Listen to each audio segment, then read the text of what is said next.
ममता ने मोदी को दी सीधी चेतावनी, 7 दिन का समय, इसके बाद खेला होगा। केंद्र सरकार पर बंगाल का फंड रोकने का ममता ने लगाया आरोप। दिल्ली तक विरोध प्रदर्शन की तैयारी में टीएमसी। ममता बनर्जी ने बंगाल में बीजेपी को अकेले ही हराने का ऐलान कर दिया है। उन्होंने साफ कर दिया है कि बंगाल में इस बार बीजेपी को खाता तक नहीं खोलने दिया जाएगा। साथ ही नीतीश कुमार के पलटीमार पर भी उन्होंने तंज कसते हुए कहा कि नीतीश का अब जनता के बीच आधार ही नहीं बचा है। वो जहां जाना चाहें चले जाएं, उनके जाने आने से इंडिया गठबंधन पर कोई असर नहीं पड़ेगा। ममता भले ही बंगाल की सभी सीटों पर उम्मीदवार उतारने का दावा कर रही हैं, लेकिन ये भी साफ कर दिया कि वो इंडिया नहीं छोड़ेंगी। इसके साथ ही उनके तेवर केंद्र सरकार को लेकर बेहद तीखे हो रहे हैं। लोकसभा चुनाव से पहले उन्होंने केंद्र के खिलाफ पूरे राज्य में विरोध प्रदर्शन करने के साथ ही दिल्ली तक का आंदोलन करने की चेतावनी दी है। ममता ने आरोप लगाया केंद्र सरकार राज्य को फंड जारी नहीं कर रही है। पश्चिम बंगाल सरकार के आंकड़ों के हवाले से बताया गया है कि केंद्र सरकार के पास पश्चिम बंगाल के हिस्से की बड़ी धनराशि बकाया है। रिपोर्ट के मुताबिक केंद्र पर राज्य का प्रधानमंत्री आवास योजना के तहत 9,330 करोड़ रुपए, मनरेगा के तहत 6,900 करोड़ रुपए, राष्ट्रीय स्वास्थ्य मिशन के तहत 830 करोड़ रुपए, पीएम ग्राम सड़क योजना के तहत 770 करोड़ रुपए और स्वच्छ भारत मिशन के तहत 350 करोड़ रुपए बकाया है। इसके अलावा यह भी दावा किया कि मिड डे मील के तहत 175 करोड़ रुपए के साथ ही अन्य योजनाओं के लिए भी बकाये का भुगतान केंद्र सरकार ने नहीं किया है। ममता बनर्जी ने 20 दिसंबर को प्रधानमंत्री नरेंद्र मोदी से मुलाकात की थी और लंबित केंद्रीय नीति के मुद्दे पर चर्चा की थी।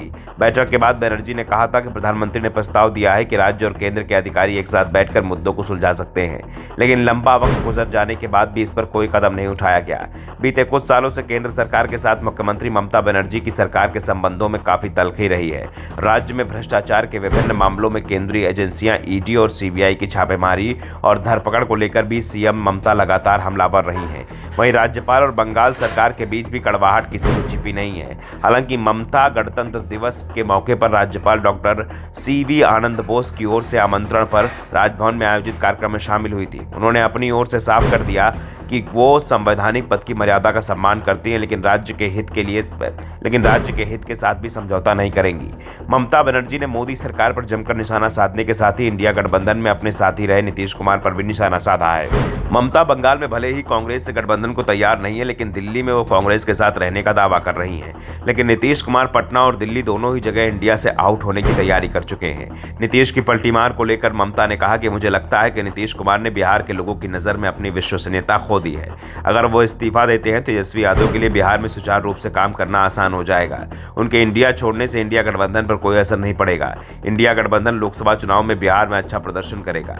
हम मिलकर बिहार में बीजेपी को हराएंगे। बिहार में राजनीतिक सरगर्मी तेज है। सीएम नीतीश कुमार ने 28 जनवरी को जेडीयू के विधायक दलों की बैठक बुलाई है। वहीं जीतन राम मांझी की पार्टी हम के प्रवक्ता दानिश रिजवान ने दावा किया है कि बिहार में बड़ा बदलाव होने वाला है। बिहार में इस बदलाव गूंज अब दिल्ली तक साफ साफ सुनी जा रही है। बीजेपी नीतीश के लिए अपने दरवाजे खोल चुकी है, तो जेडीयू के तेवर भी बीजेपी को लेकर बेहद नरम हो चुके हैं। ब्यूरो रिपोर्ट, द नव दर्पण न्यूज।